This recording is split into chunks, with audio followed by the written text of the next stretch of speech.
Tommy with us? Yeah. Good morning to you, Tommy. How are you? Morning, Jer. Morning, Eoin. How are we doing? As I said on Twitter this morning, nothing gets the January juices flowing like a big debate about the future of the GAA structures. We were very committed to this last year. We talked to everybody and anybody who would listen in the build-up to the last Congress. This Congress is much more low-key. It seems like there's been a bit of soft diplomacy going on in the background. Yeah, well, we had 30 days of coverage last year, Jer, in the build-up to Special Congress, and was it too much? Can you have too much of a good thing, Tommy? No. I think it was needed, Jer, but I'm going to put my hands up and say I was broken by the end of it. I don't know about you. You were talking about it every day. I was only in the background. What part of it broke you? I suppose just the general disillusionment with GAA politics is what broke me, I suppose, a little bit.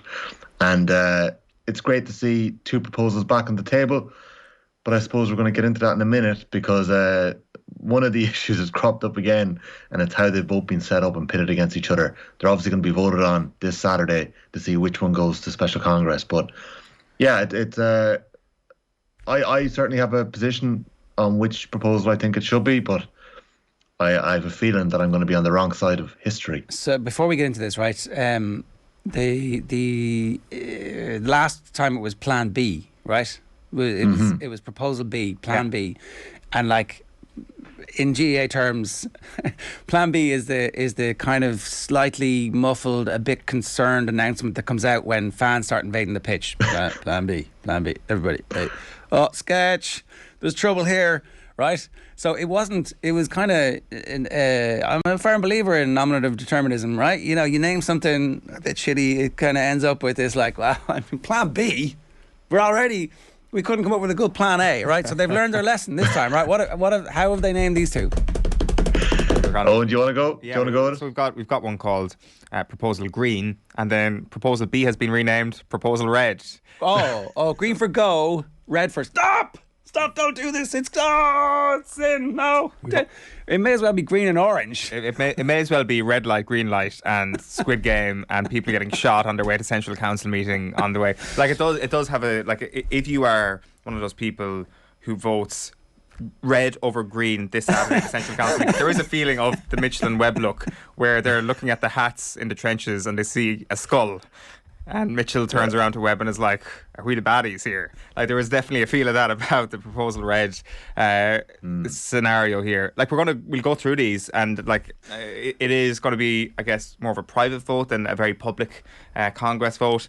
This Saturday, one of these two things, or potentially none of these two things, are going to go to the clore at Congress next month. But that's not going to happen, right? So there will definitely just one of these, to briefly what happened the last time was obviously the vote went, and in the very final hours before the vote we had an endorsement, a fairly lukewarm endorsement from the powers that be, saying, oh look, we actually do think this Proposal B is a good idea and you should vote for it. But actually what happened on the day then, a lot of politicking prevented that from happening, and we saw the provinces in particular flex their muscles.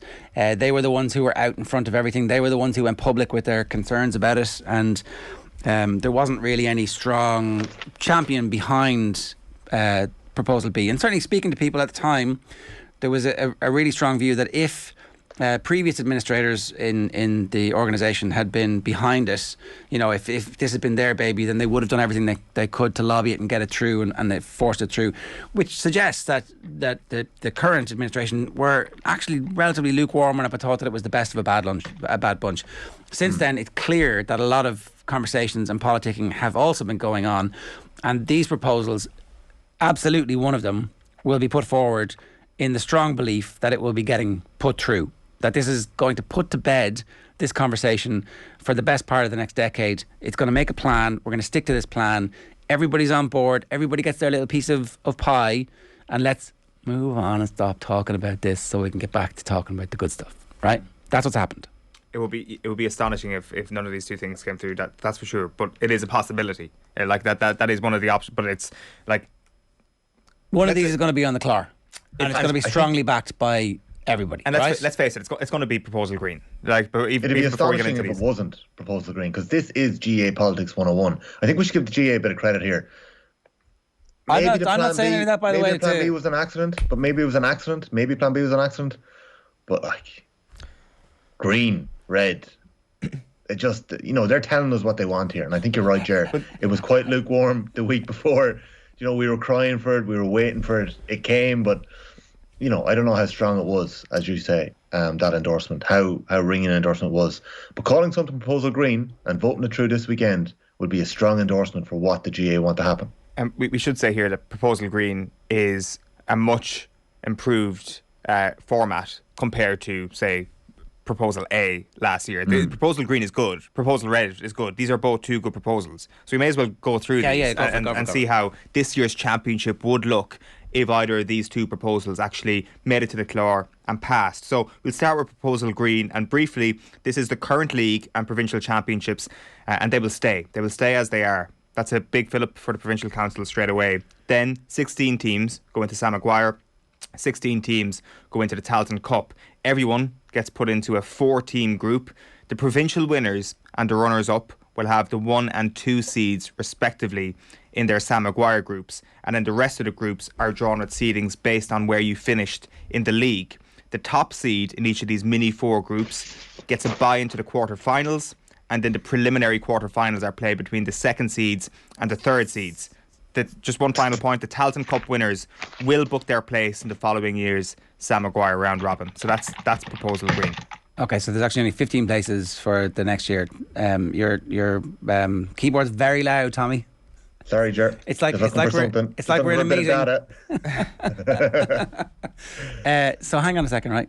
Just to clarify that, the beaten finalists in the provincial automatically qualify for Sam Maguire, and they get a number 2 seed on top of that. So the draw for the Connacht Football Championship is made, right? Yeah. And there's a massive fanfare around it, and the first name out of the hat is Galway, and the second name out of the hat is Mayo, and the third name out of the hat is Roscommon, and they're on one side of the draw, and on the other side you have London and you have Leitrim and you have Sligo, and one of London, Leitrim and Sligo are automatically straight through. Happy days, we're going to Sam Maguire to get hammered again and again and again and humiliated. It's pointless. That's one potential outcome. Let's have a look at the simulation. If you use last year's draw, okay. No doubt they'll use hot balls to make sure it doesn't happen. Well, or maybe even see the provincial championship draws, which wouldn't necessarily be fair either. So these would be the Sam Maguire groups. That's a solution. That's an immediate solution. See the provincial championships on the basis of league. Go for it. You could do that, so you don't end up with the.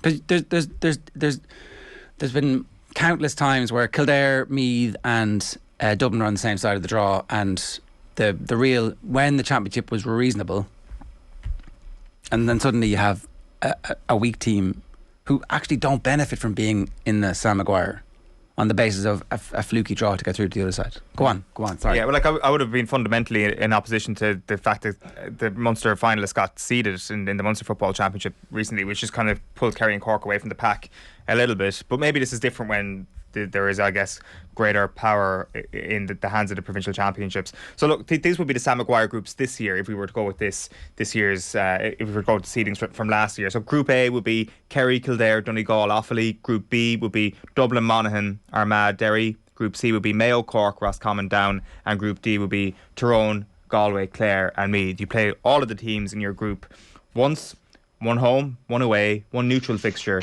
The provincial champions get their home game first, so that is an added incentive to that. What happens then is the top teams in those 4 groups qualify for the quarterfinals automatically, and then the second and third place teams play each other in the preliminary quarterfinals. So let's just go through it again. The winners of the group goes through automatically to the quarterfinals. Okay. Then there is a preliminary quarterfinals which involve seed 2 and seed 3. If you finish bottom of your group, you're done. So if you finish second or third in your 4-team group, you qualify for the preliminary quarterfinals. And just predicting what would have happened maybe with these groups last year, you'd then have a preliminary quarterfinals weekend. If you can just go back to the previous slide, preliminary quarterfinals weekend of Donegal against Meath, Armagh against Kildare, Roscommon against Monaghan and Galway against Cork. Good fixtures, which would set up the quarterfinals, which would be fixed geezer against Kildare, obviously. Dublin against Donegal, Tyrone against Armagh, Mayo against Monaghan and Kerry against Galway. I think that slide is almost identical to the quarterfinals we would get from the red proposal. A, by fluke, but B also kind of suggests that we're probably talking about just different ways of arriving at the same destination. Like, I mean, so even if even if Meath get out of the group, even if Meath beat Donegal, they still get Dublin. Yeah, it's How, just that was just a quirk of the draw, was it? quirk of the draw. I mean, you could fix that too, so there's no repeats in that. Well, what they said in the documentation that's been circulated is that they want to avoid repeats of the provincial finals. They haven't said in the documentation to avoid repeats of provincial clashes, full stop. So trying to avoid provincial finals. Because obviously you could have 6 Ulster teams if things work. Yeah. That, and like they said, where possible, I presume that once you do have 6 Ulster teams, the draw just becomes almost fixed or something, so it'll become... Okay, so just to spool back, right, the provincial championships are going to happen. Yeah. And then there's going to be league, is it? Or is it league? Exactly the same as they currently are. Right. So that'll take place from January to April as it currently is. What's the point of the provincial championships in this? Well, the top 2 get seeded in your Sam Maguire groups. And they're more condensed here. They're ran off in 5 weeks. Okay. I think they're currently ran off in about 6 weeks. So, what's the point of them? Do you know? Well, so if I'm a Division 1 team, right? If I'm a Division 1 team and I know that I'm automatically qualified for the group stages, the 4-team 3-match group stage after the provincial championships. Yeah. And I'm so let's say I'm in Dublin's province. Yeah. What's the point of those games? It's just to keep training, really. Well, also it'll affect your seeding. There's no way of you getting a top 2 seed unless you get to the provincial final. And the benefit of being the second seed? The benefit of being a second seed, it means that you're not a third or fourth seed, that you're not going to play, say if you're Kildare, if you want to use that example, you're not going to, well, I guess you're looking at Cork, Galway and Monaghan as the 3 other provincial losers there, and you're thinking I can be in the same pool as them as opposed to drawing one of those 3 teams. Okay, so it makes you slightly, you hope that but again, that's on the vagaries of the draw. So, if Munster isn't seeded, for example, you could end up with Tipperary, Clare or Waterford on one side, obviously, Or if 2020 happens again, you could have Cavan and Tipperary as 1 seeds.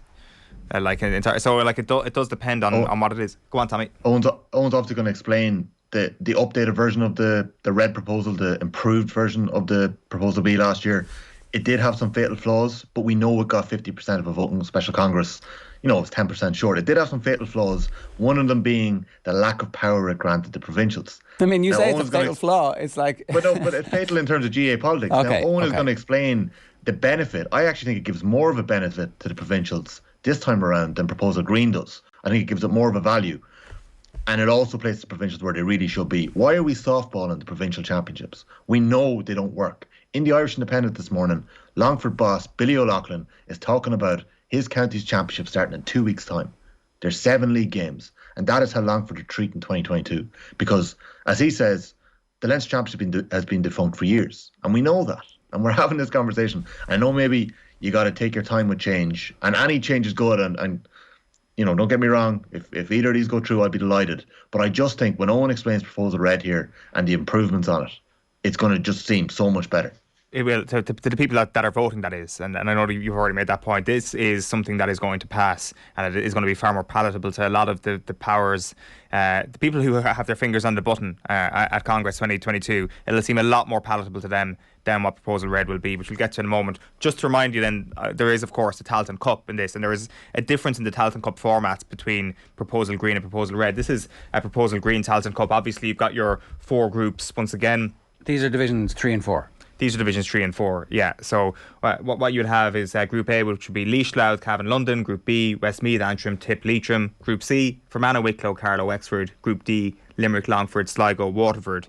So what will happen here is that it is the same scenario as before. All the top 4 teams, again, go through to the quarterfinals, and all the second place teams and third place teams go into the preliminary quarterfinals, except for the worst third place team, because New York will then enter at the preliminary stage. And what it has said is that they're hoping for those second seeds to have home advantage, which would mean New York coming to Ireland as opposed to teams going to New York. Maybe they'll iron that out over the next little while. So that will be the Tailteann Cup, and the winners of the Tailteann Cup, as I say, would get automatic qualification into the round robin stage of the Sam Maguire the following year. Okay, into the round robin stage of... Okay. They go into a group of 4 the following year. So that next year, their league campaign, not really important. Their provincial campaign, not really important, because they've done the work the previous year. Yeah. So yeah, it's a very long pre-season. Yeah. A lot of dead rubbers there. Same. Go on. They'll still be drinking though, celebrating the Tailteann Cup win. Oh yeah, okay, fair enough. It'll be good to have the spring off. Proposal Red then. red means roses and wine. Manchester United and Liverpool. It's very soccer. It's a soccer brand. It's great. It's a beautiful, beautiful colour. So briefly, as you said, Tommy, this is an alteration of Proposal B that went to the Clár last year. You got a round robin Provincial Championship in February and March. And what will happen then, this is the tweak, one of the tweaks. The team who wins your province, they will get 2 points for their league championship. The losing provincial finalist will get 1 point for their league championship. So then you progress to the championship, which is the league. But instead of 4 divisions, what you essentially have is 2. You'll have Division 1A and Division 1B and Division 2A and Division 2B. The top 4 from Division 1A and the top 4 from Division 1B will progress to the knockout stages. Straight quarterfinals. We'll come to that in just a moment. I actually need to see. And then the top team from 2A and the top team from 2B progress to the knockout phase of the Sam Maguire as well. Okay. So what you have is 10 teams, so there will be a bye for the top team. Super wildcard weekend. Yeah. Exactly. So the same as Proposal B last year on that front. So it's a top team from 2A, top team from 2B. And the reason why they're doing that is to get rid of, the Team 6 issue that had popped up last year with this. Personally, I didn't see that as an issue at all. I think that going 1A, 1B and 2A, 2B dilutes what you'll have a little bit. But that's just my opinion. I think that Proposal Red is actually weaker than Proposal B. Just my opinion. And then the remaining Division 2 teams that don't finish top of A or B in Division 2 go into the Tailteann Cup. Let's just simulate this. Let's have a look first of all at Division 1. So Division 1A so what you have is you're going to keep 2 provincial winners in 1A and 2 division provincial winners in 1B. So Division 1A will be Kerry, who get a head start of 2 points, Mayo, who get a head start of 2 points, Kildare and Galway, who both get head starts of 1 point, Armagh, Derry, Down and Offaly. That plays out as your National League, and the uneven number of fixtures is ironed out by provincial winners getting an extra home game. 1B, Tyrone and Dublin get a head start of 2 points, Monaghan and Cork get a head start of 1 point. Then you've also got Donegal, Meath, Roscommon and Clare. If we move this on to the proposal Division 2 groups. So Division 2A would be Laois, Limerick, Westmeath, Antrim, Wexford, Waterford, London and Sligo, and 2B would be Fermanagh, Tip, Longford, Louth, Cavan, Carlow, Wicklow and Leitrim. If you move this on then to the preliminary quarterfinals, your Super Wildcard, it's not Super Wildcard weekend, it's just preliminary quarterfinals. You'd have Galway against Westmeath and Monaghan against Cavan. So Westmeath and Cavan are your 2A, 2B teams, and Galway and Monaghan your worst qualifiers from Division 1, which would then move into your quarterfinals weekend.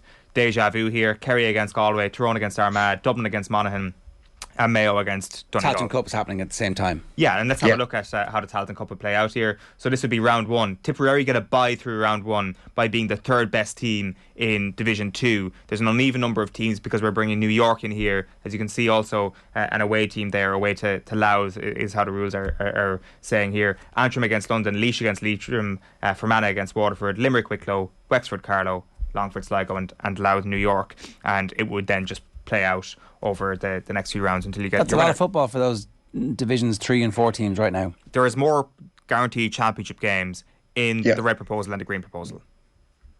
Which seems to be a good thing. We like games. I think so, and that's one of the reasons... Games are good, and the games are giving teams an opportunity to progress, and there's something... So it's looking like 17 games in the red proposal to win the All Ireland. Colin Morocco was writing about it in the Syndic with the weekend that both proposals have virtues and very many flaws, but I'm fighting out of the red corner. One of the issues he had with the green proposal was how I think he felt it was a bit confuddled, confusing, and also the All Ireland winners can play 19 games in proposal green, but I'm not sure it levels it out with the same competitive balance. I think the appeal there is Division 1A, 1B, 2A, 2B. Andy Moran, who played in that era of football, 04 to 08, when 1A and 1B was there, always spoke about how it brought a competitive balance to Gaelic football.